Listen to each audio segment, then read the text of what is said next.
오늘은 조직 성장 모형 6단계에 대해서 강의하도록 하겠습니다. 조직 성장의 영향 요인으로서는 조직의 나이, 조직의 규모, 조직의 진화, 조직의 혁명적 변화, 조직의 성장률을 들 수가 있습니다. 조직의 나이라 하면 시간의 변화에 따라 조직의 관행이나 특성이나 파라다임은 변합니다. 조직이 작을 때는 개인 중심, 조직이 조금 더 크면 부서 중심이 되고, 더 크게 되면은 개인의 조직원의 인격은 다소 말살된 업무 중심의 조직이 됩니다. 그렇지만 회사가 엄청나게 컸을 때는 또 주주이익이 중요하냐, 사회적 공헌도가 중요하냐, 이걸 또 따지게 됩니다. 나항의 조직의 모형은, 조직은 복사성 전문화에 따라서 통제보다는 자율성을 부여한 상황이 되기도 합니다. 그렇지만 또한 자율성을 너무 부여하게 되면은 부서 간 이기주의가 발생해가지고 조직 내부의 단절을 초래합니다. 그래서 기획 조정 능력이 필요하기도 합니다. 다음, 조직의 진화. 조직은 성장하는 과정에서 기존의 경영 방법이 비효율적으로 될 경우에는 변혁이 필요합니다. 예를 들어 조직을 분사하는 것입니다. 조직이 너무 커져가지고 관리하기에 너무 비효율적인, 대표이사는 물론 그 임원들까지도 너무 큰 하부 조직이 있을 때는 이것을 분사, 회사를 따로 만들어 내보내가지고 납품업체화 시키는 겁니다. 예를 들어서 물류라든지 정유회사의 물류 같은 게 있겠죠. 그리고 AS센터, 전자회사의 AS센터, 그게 분사의 좋은 예가 될 수 있습니다. 그리고 라항의 조직적 혁명 변화에서는 기존의 개념을 벗어난 조직의 출현이 있습니다. 인권이 중요하다 보니까 노동조합 같은 게 생겼죠. 그 노동조합에서 파업을 한다든지 노동쟁이 같은 경우 이것을 법적 보호까지도 받습니다. 이게 옛날 같으면은 탄압의 대상이었겠죠. 그렇지만은 기존의 개념을 넘어서서 인권이 발달함에 따라 노동조합 같은 이런 것도 생기고, 또 지위 욕구라는 게 있습니다. 개인의 지위 욕구. 그래서 이게 시민단체가 생기기도 하고, 또 그 지위를 갖다가 영향력을 갖다가 강화하기 위해서 압력단체들이 직업별 압력단체가 생길 수도 있겠죠. 그리고 또 정치체제가 또 조직의 새로운 개념이 됐습니다. 사회주의 국가 같은 경우에는 국가가 모든 경제조직을 관장하는 이런 혁명적 개념의 조직이 생기기도 하죠. 그리고 마항 조직의 성장률, 성장 속도에 따라 사전 준비를 하고 신속히 대처해야 됩니다. 사전 준비라는 것은 인재라든지 시스템이라든지 뭐 여러 가지를 말하는 것으로, 매출액이 300억인 회사에서는 1인의 경영자가 관리를 할 수 있습니다. 하지만 이게 600억, 700억 정도 되면 관리하기에는 버겁고, 관리 안 하자니 또 경영자가 안심이 안 되고 해서 막 억지로 관리를 하는 경우가 있긴 한데, 이게 1000억 정도 되면은 다수의 전문 경영인이 필요하겠죠. 각 부분별로 주요한 임원들을 영입해가지고 경영하는 그런 것이 될 수도 있고, 회사 규모가 커지다 보면은 경리부를 작은 부와 경리부로 나누는 경우도 있습니다. 경리는 주로 회계 결산이라든가 이런 경리를 하고, 작은 부는 자금을 조달한다든지 투자하는 그런 경우가 될 수가 있겠죠. 그래서 부서를 갖다 나누는 경우가 있겠습니다. 그러면은 조직의 성장 6단계에 대해서 설명드리겠습니다. 조직은 대체적으로 보편적으로 1단계에서 보통 6단계까지 이렇게 나눌 수가 있습니다. 6단계는 성장이라기보다는 새로운 변혁을 필요하는 그런 첨가된 조직이라고, 기존의 경영에 첨가된 조직이라고 볼 수 있겠죠. 1단계에서는 창의성을 통한 성장이 필요하지만은 1단계를 계속하다 보면 내부 갈등이 생깁니다. 내부 갈등이라는 것은 회사가 조금 커지다 보면은 우수한 내부 인력을 영입하다 보면은 기존 임직원과 새로 들어온 임직원 간의 갈등이 생기는 그런 것을 말하고요. 2단계에 있어서는 지시를 통해서는 성장을 할 수 있지만은 규모가 커지다 보면 지시 경영에 위기가 오기도 합니다. 그래서 3단계에서는 권한을 위임하는데, 권한을 너무 위임 나가다 보면은 부서 간의 이기주의가 생기고, 또 부서 간의 단합이 생기기 때문에, 부서 내부의 단합이 생기기 때문에 통제위기가 발생할 수도 있습니다. 그래서 4단계에 가다 보면 이제 조정을 통한 성장을 하게 되고, 그래서 조정을 하다 보면은 기획조정실이라는 이런 게 생기다 보면 이하 부서에서는 또 그에 대한 반발이라든지 또 그만 따르기만 하다 보니까 문서 위주 레드테이프 위기가 생기기도 합니다. 그래서 5단계에 가서는 협력과 팀제 성장을 통하고, 그리고 금전적인 대우로서 모든 것을 처리를 하고, 휴식제도도 실시하다 보면은 또 조직의 활성화 위기가 또 올 수도 있습니다. 그리고 6단계 같은 이제는 조직의 커뮤니케이션을 강화한다든지 조직 직원들의 사회적 자문화를 한다든지 이런 게 조직을 운영합니다. 단계별로 설명을 해드리겠습니다. 1단계 조직 성장 단계에서는 중점사항은 뭐냐면 영리법인은 매출이 중요합니다. 제품을 소비자가 원하는 제품을 생산한다든지 그 제품을 소비자가 알아서 구매하도록 시장 개척을 한다든지 창의성이 필요하고 기술 제형성이 필요하죠. 기술적 새로운 것을 개발해서 면에 잘 팔리겠죠. 그래서 기술 제형이 필요합니다. 또한 기업가의 특질이 아주 요구됩니다. 적극적인 기업가, 의지 있는 기업가, 그리고 추상력. 자전거도 못 만드는 나라에서 자동차를 만들어서 팔겠다. 이거 대단한 추상력이죠. 그래서 그걸 이루었고 우리나라는 이제 로켓도 쏘고 있죠. 또 기업가의 리더도 필요하다고 볼 수가 있습니다. 공공조직은 그 목적이 무엇인가를 알아가지고 업무를 적절하게 공정성 있게 그리고 절차를 준수하게 그리고 공공기업은 또 영향력이라든지 권위가 있는 공공기관이기 때문에 그 권위를 잘 지키는 것이 중요하다고 볼 수 있습니다. 그리고 1단계에서 현상과 변화는 외재적 동기, 즉 보수라든지 이런 것보다는 내부적 동기가 중요합니다. 주인의식이라든지 직원들이 조직원들이 조직에 충성하는 몰입도 이것이 중요하다고 볼 수 있죠. 그리고 비공식 조직 관계가 통통합니다. 서로 아니까 절차라든지 까다로움보다든지 서로의 갈등이라든지 이익보다는 비공식적으로 잘보자 하면서 커피 한잔 마시고 이러면서 잘 운영하는 경우가 있겠죠. 그리고 외부 요인에 취약합니다. 자원이 부족하기 때문에 인재를 끌어들이기 힘들고 원료도 비싼 값에 살 수도 없고 그래서 자원 확보가 어렵겠죠. 그리고 시장 상황에도 취약합니다. 브랜드도 약하고 소비자들이 내 제품을 잘 알아주지도 않기 때문에 시장 상황에 취약합니다. 그리고 조직 성장에 따른 신입 조직원이 유입됩니다. 1단계에서 어느 정도 이제 성장을 하다 보면은 처음에 조직을 할 때는 뭐 내 동네 사람, 내 형님, 동생, 뭐 조카, 이웃집 청년 그리고 건너방 아저씨 이렇게 다 하다 보니까 서로가 그 인간관계에서 운영하게 되지만은 조직이 커지게 되고 고객들의 니드를 따라가다 보면은 그리고 조직을 성장해서 회계 부문이라든지 기술력이 필요하다면 외부 인력을 유입해야 됩니다. 그래서 외부의 직원이라든가 리더를 유입하게 되는데 이때는 격변기 현상이 일어나죠. 기존 직원과 리더 대 신입 직원과 리더의 간에 알력이 생기게 됩니다. 하지만 이때는 기존 조직원이 수용을 하는 게 중요합니다. 왜냐하면 그렇지 않으면 조직 성장이 어려우니까 기존 조직원들 이를 수용하는 거 해야 되고 또 최고 경영자도 이런 방향에 맞춰서 나가야 되겠죠. 그 다음에 2단계 조직 성장 단계에 대해서 말씀드리겠습니다. 2단계 현상은 개인이나 부서나 전문성을 띠게 됩니다. 기술력을 개발한다든지 안 그러면 영업직에서는 고객의 니드를 잘 파악한다든지 앞으로 판매를 예측한다든지 고객을 잘 섭외한다든지 하는 전문성이 필요하게 되고 기술 파트에서도 기술 개발에 따라 전문성이 또 발달하게 됩니다.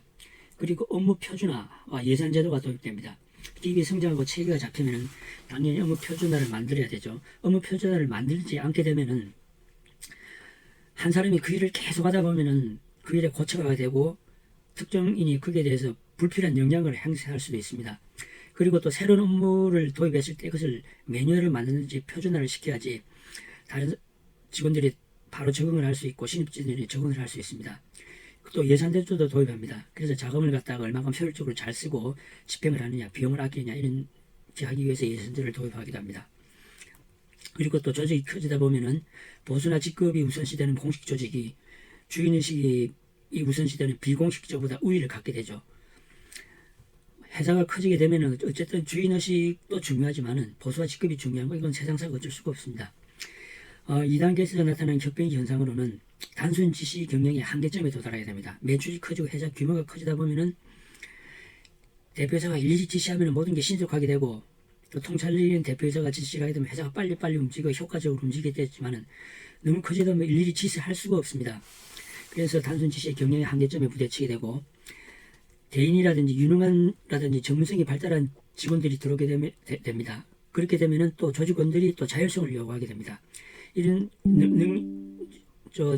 전문성이 발달한 직원들에게 타율성을 요하게 되면은 전문성이 무뎌진다든지 창의성이 떨어지는 경우가 있습니다. 그래서 이거 자율성이 발달하게 된다는 건 어쩔 수가 없습니다. 그리고 조직원이 일부 이탈을 하는 조직이 나타나고 또 이탈하기도 합니다.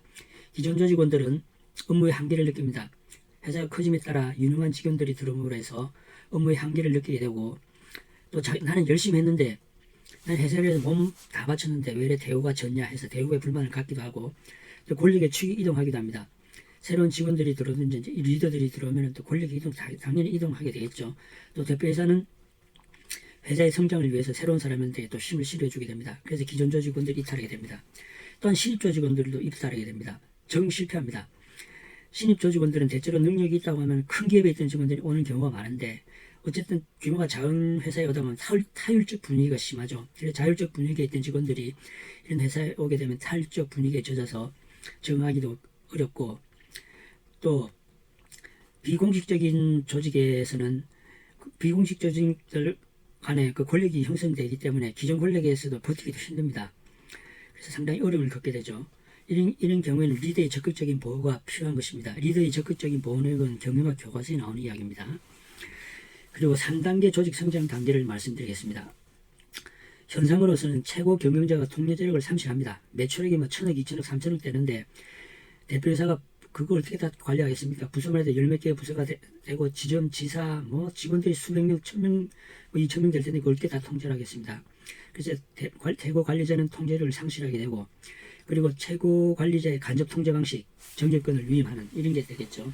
그래서 대표이사는 중요한 거를 만 결정을 하게 되겠죠. 그 중요한 것만 결정한다는 그 시간, 생각하는 사고, 회의하는 시간 이런 것만 따져도 기존에 회사 조그만 구멍갈기 할 때보다 더 어려움을 겪게 됩니다. 그리고 또 직원들이 유능하다 보니까 정결 규정을 통해서 권한을 위임하고 나서 일이 잘 처리가 되면은 또 대표에서는 대외 활동을 통해서 또 회사의 영역을 확장해야 되겠죠. 이 정결 규정을 만들다 보면은 이게 또 전무, 상무, 부장, 과장까지도 정결 규정이 적용돼서 점점 밑에 내려가다 보면은 예전에는 말단 사원이 결정하지 않을 문제도 결정하는 경우가 있습니다. 그렇게 되면은 과장, 부장, 이사들은 업무가 수월해진다 이렇게 생각하면 안 됩니다. 그래서 그들이 업무 공백이 생겼다고 할 때는 구조조정을 해야 됩니다. 예를 들어서 과장이 예전에 10개의 업무 처리를 하고 결정을 했는데 한 4개 정도를 권한을 위임시켜줬는데 자기가 다시 위임받은 경우는 2개밖에 안 된다.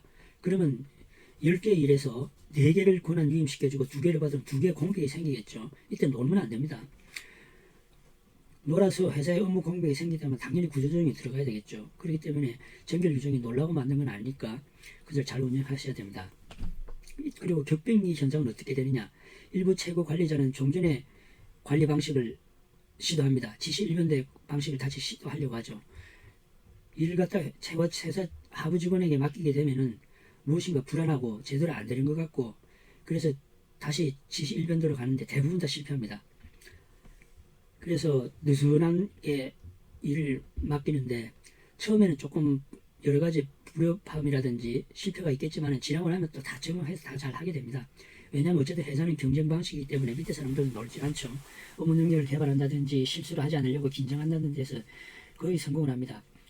그래서 최고 관리자가 종전에 지시일변들을 하고자 할 때는 대부분 실패하는데 그 종전의 방식이 성공하는 경우도 있습니다. 이 방식은 뭐냐면은 지시일변다가 성공한다는 것이지 회사 경영이 전반적으로 성공한다는 아닙니다.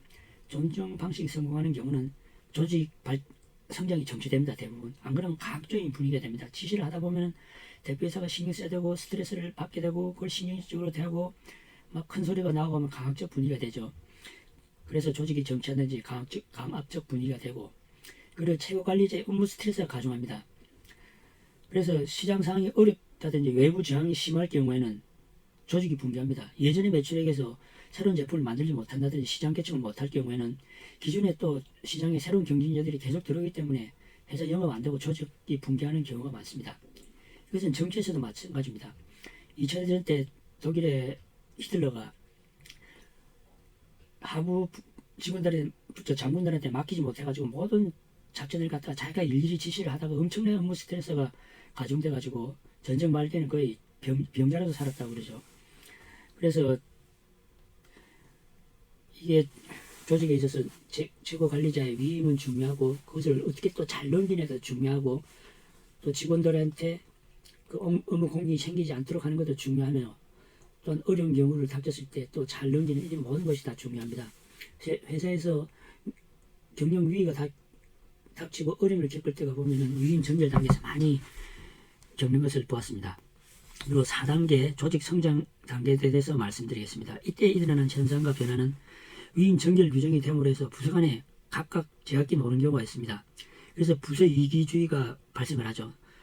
자율성을 부여했더니만 과도하게 자율성이 만연돼가지고 부서들 간에 서로 이기적으로 되는 경우가 있습니다. 예산을 확보한다든지 일을 많이 가져가려고 한다든지 자기 직원의 급여를 높여준다든지 좋은 직원을 뺏어가려고 한다든지 이런 부서 이기주의가 망연하게 되죠.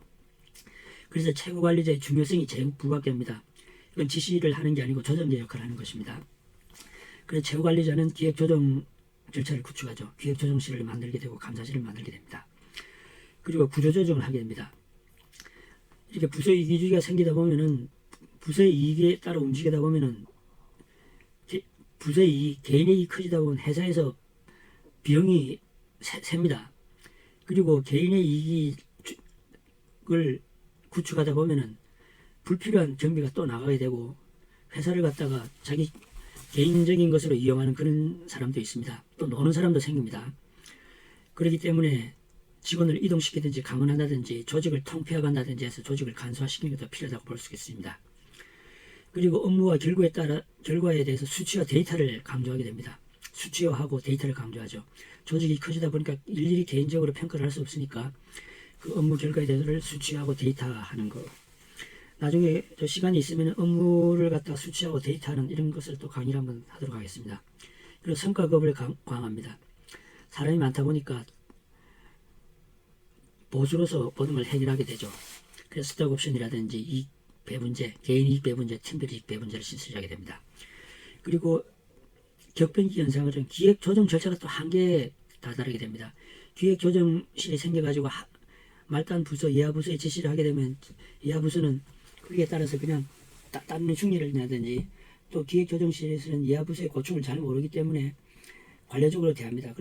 그래서 밑에 부서에서는 매너리즘에 빠지게 된다든지 레드테이프, 문서로서 모든 것을 처리하려고 하고 사람과 사람 간의 인적 커뮤니케이션도 단절되기도 하고 매너리즘, 관료주의 이런 것이 막 들어오게 되죠. 상하 간에 불신이 생깁니다. 고위 리더의 한계가 있습니다. 현장 감각이 부족하다 해서 단순 지적을 하게 됩니다. 외부에서 영입을 한다든지 또 회사가 커지다 보면은 또 고위 관료들이 또 낙하산으로 내는 경우도 있겠죠. 그런 사람들이 현장 감각이 부족해서 단순 지적을 한다든지 통상적인 학문적인 것만 하다 보니까 이렇게 되면 하부 그룹에서 반발하게 되고 하부 그룹에서 그게 잘 안 먹히고 계속 지적만 당하다 보면 방관하게 되고 또 관료주의가 만연하게 되고 매너리즘도 생기고 여기에 불만을 품고 유명한 현장 직원들이 이탈하는 경우가 생기게 됩니다. 그 다음에 5단계 조직 성장 단계에 대해서 말씀드리겠습니다. 이때 현상과 변화는 관료주의 해소를 위해서 유연한 조직 문화를 도입합니다. 조직 문화를 갖다가 재정립한다든지 비전을 설립한다든지 수평적으로 서로 소통을 한다든지 구조조정실에 있는 직원이 합으로 인사이동을 해서 현장을 본다든지 하는 이런 조직 문화를 도입해야 되고 직능 조직 운영해야 됩니다. 조직이 커지고 고착화 되고 매너리즘에 빠지다 보면은 능력보다는 연공 서열제에 대해서 또 진급하는 사람들도 있겠죠. 또 회사에 여러 가지 관계 때문에 진급하는 직원들도 있고 하다 보면은 능력 없는 사람이 고위직에 올라가기도 하고 이런 경우도 있습니다. 또한 또 아주 유능한 직원들이 회사에 들어갔지만 들어온 지 얼마 안 되기 때문에 직급이 낮은 경우도 있고 또 직급은 또 높지 않지만 개인적으로 능력을 발휘해서 능력 있는 직원들도 생기게 됩니다. 그래서 이때는 부서라든지 직급을 무시한 어느 새로운 일이 생기게 되면 그에 맞는 직원들을 쫙 모아가지고 경영부에서 하나 뽑고 영업부에서 하나 뽑고 기술부에서 사람 하나 뽑고 물리부에서 뽑아가지고 어느 팀 조직을 딱 만들고 그 조직의 장은 과장이 팀장이 될 수도 있습니다. 그래서 과장이 팀장이 돼가지고 부장이 팀원이 되기도 하고 그래서 각 업무에 맞게끔 태스크포스를 운영하는 이런 효율을 중요시하는 조직이 생겨야 됩니다. 그리고 매트리스 조직도 생겨야 됩니다. 매트리스 조직은 한국말로 하면 복합 조직, 행렬 조직, 방장경 조직, 입체 조직 이렇게 여러 가지가 있는데 쉽게 말하면 주민센터의 민원실이라든지 뭐 구청의 민원실 이렇게 생각하면 됩니다. 그 민원실 안에 여러 가지 뭐 업무가 잡다하게 들어가서 처리해 주는 거. 가장 비근한 예는 대사관을 들 수가 있겠죠. 대사관에는 통상 업무라든지 정부 안보, 군사, 교민안전 뭐 여러 가지를 할 수 있는데 각 전문 분야는 대사의 통제도 받지만은 본국의 정부의 명령을 받아서 접수를 실시함으로 해서 정부성도 확보가 되고 또 대사는 또 총괄적인 업무를 처리할 수가 있죠. 이런 게 매트리스 조직이라고 하는데 이런 조직 회사에도 이제 발전할 수가 있습니다. 하지만 매트리스 조직의 장점은 신성 및 전문적인 업무 추진을 할 수 있는 반면에 책임 소재가 불명할 수 있습니다. 이것을 갖다 과연 대사의 책임으로 볼 수 있을 것이냐, 안 그러면 본국에 있는 장관의 책임으로 볼 수 있을 것이냐. 그래서 이런 것 같은 책임 소재가 불명하게 나타날 수도 있습니다. 그리고 업무 조정이 됩니다. 본부위원을 감축한다든지 기획조정 시간을 감축한다든지 감사실을 폐지한다든지 해가지고 일선 부서로 내다든지 하는 이런 거. 그리고 구조조정. 또 회사가 커지다 보면 필요 없는 부서라든지 조직원들이 생기게 되죠. 구조조정을 하게 되죠. 그리고 팀과 조직을 강화합니다. 그래서 각 대인의 갈등을 해소하기도 하죠. 그래서 팀 전과제를 실시하든지 교육을 통해서 단체를 갖다 우선시하는 이런 조직을 강화하게 됩니다. 이럴 경우는 자율성이 조금 떨어지긴 하겠지만은 또 자율성이 너무 강하다 보면은 제가 아낀 논리 때문에 이런 팀을 갖다 또 중요시하는 방법을 시행하기도 합니다. 그리고 팀 간 소통 체제도 마련하겠죠. 그래서 전 회사적인 네트워크를 만든다든지 이렇게 해가지고 자연스러운 분위기를 또 만들고 하기도 합니다. 이 격변기의 현상은 개인적인 스트레스가 엄청나게 가중됩니다. 모든 걸 갖다 업무 위주로 하고 모든 게 조직적으로 돌아가고 또 경쟁이 심하기 때문에 개인 스트레스가 가중되기도 하고 창의성이 감소되기도 합니다. 그래서 개인 취직 제도를 운영하기도 하고 수기 제도 깊이 생각을 토해하는 제도를 운영하기도 하고 창의성을 개발을 위한 여러 가지 절차를 마련하게 됩니다. 삼성그룹 같은 경우에는 이런 거를 해소하기 위해서 명상센터도 운영하고 있죠. 영적인 게 어디 있을 겁니다. 그리고 6단계 조직 성장에 대해서 말씀드리겠습니다. 6단계 조직은 이렇게 간다는 게 아니고 5단계까지 조직이 왔을 때 좀 더 내실이 있다든지 좀 더 영향력이 있다든지 하는 조직을 만들기 위해서 하는 그런 방법이라고 볼 수가 있습니다. 6단계 조직 성장의 중점은 네트워크를 강화합니다. 대외적으로 네트워크를 강화하고 협력을 강화하는 것입니다. 그래서 각 조직원들이 대내외적으로 협력을 강화함으로 해서 조직은 하나하나가 중요한 회사의 자본화를 시켜야 됩니다. 한 사람 한 사람이 중요한 그런 자본화를 시켜야 되고 또 직원 간의 커뮤니케이션을 강화하고 자율적 주체가 되고 관계 형성을 하게 되고 신뢰 형성을 하게 되는 거. 한마디로 쉽게 말해서 조직원들의 가치를 높이고 그들의 가치를 잘 대해주고 그들의 권리를 대해주고 또 영향이 조직원이 돼야 된다. 이렇게 되는 거죠. 그리고 마디와 매듭을 중시하는 조직에서 관계성을 중시하는 조직으로 바뀌게 됩니다. 각 부서마다 단절된 조직이 아닌 서로가 커뮤니케이션이 중요한 관계성을 중시하는 조직이 되죠. 그리고 수평적 협력 문화를 중요시하게 됩니다. 수평적으로 협력을 하고 그래서 모든 그 커뮤니케이션을 잘 소통함으로 해서 조직의 레버리지 효과를 발생시킬 수 있는 그런 수평적 협력 문화가 필요하게 됩니다. 그리고 이런 경우에 또 특정 조직의 내 영향력 집중 및 고차가 생기기도 합니다. 그럴 경우에는 조직원을 분사시켜야 되겠죠. 그래가지고 조직을 분사시켜서 그 조직원한테 새로운 조직을 만들고 장을 시켜준다든지 해서 특정 조직원이 한 조직에 대해서 영향력을 과도히 발휘하는 것을 막아야 된다고 볼 수가 있습니다. 이 조직 발달 6단계는 일반적인 현상입니다. 그 조직은 그 목적, 상황에 따라 성격이 다르므로 여러 요인이 혼성될 수 있어 각 조직에 맞는 특성을 혼용 또는 강화 운영할 필요가 있습니다. 모든 조직 1단계, 2단계, 3단계, 4단계, 5단계 쫙 지금 여태까지 설명드린 것처럼 그렇게 가는 게 아닙니다. 어떤 조직은 1단계에서 3단계로 가기도 하고 또 6단계로 바로 뛰기도 하고 어떤 조직은 시작부터 6단계로 시작하는 조직이 있고 그런 조직도 있습니다. 그러므로 여태까지 설명드린 거에 따라서 필요할 때는 필요한 것만 뽑아서 활용한다든지 하는 경우가 있습니다. 대체적으로 영리법인은 6단계를 따라간다고 볼 수가 있죠. 예를 들어 보겠습니다. 판매 회사 같은 경우는 이익을 중시하게 됩니다. 이런 회사들은 기업가의 특징, 적극성 이런 게 아주 중시하게 되고, 그리고 이익 분배 제도를 잘 따라야 됩니다. 또 부서 이기주의를 경계해야 됩니다. 영업구역 침입을 한다고 하면서 다른 부서의 이익을 잠식하다 보면 같은 회사 제품들끼리 덤핑을 치는 이런 경우가 있습니다. 그래서 부서 이기주의를 경계하는 이런 문제가 있습니다. 제1번의 기업가의 특징은 기업의 1단계에 나타나는 주요 현상이죠. 그 이익분배제도라는 것은 기업의 4단계에 나타나는 겁니다. 또 부서 이기주의라는 것은 기업의 3단계 성장 단계와 4단계 초기 단계에 나타나는 거죠. 그래서 이런 경우는 1단계, 3단계, 4단계가 막 섞여 있다고 볼 수가 있습니다. 공공조직 같은 경우는 이익은 중시하지 않죠. 절차와 공정성을 중시하게 되죠. 그래서 효율성을 검증하는 수적 투자 단계에 들어갈 수 있고, 외부 기관의 평가를 받는다든지 사회적 의견을 수렴하는 경우가 있습니다. 그래서 1번에 있는 효율성 검증이라든지 2번에 있는 외부 기관 평가 이런 건 기업 성장 4단계에서 나타나는 거죠. 하지만 조직적 사회적 목표 의식이라든지 업무 절차는 항상 인식해야 되고 또 절차를 확립해야 되는 겁니다. 이거는 그 공공조직의 설립 단계 1단계에서 나타나는 걸 볼 수가 있죠. 그리고 예 3번 시민단체, 회원 여론을 중시합니다. 여기에서는 창업자의 비전, 적극적성, 리더십이 중요한 것입니다.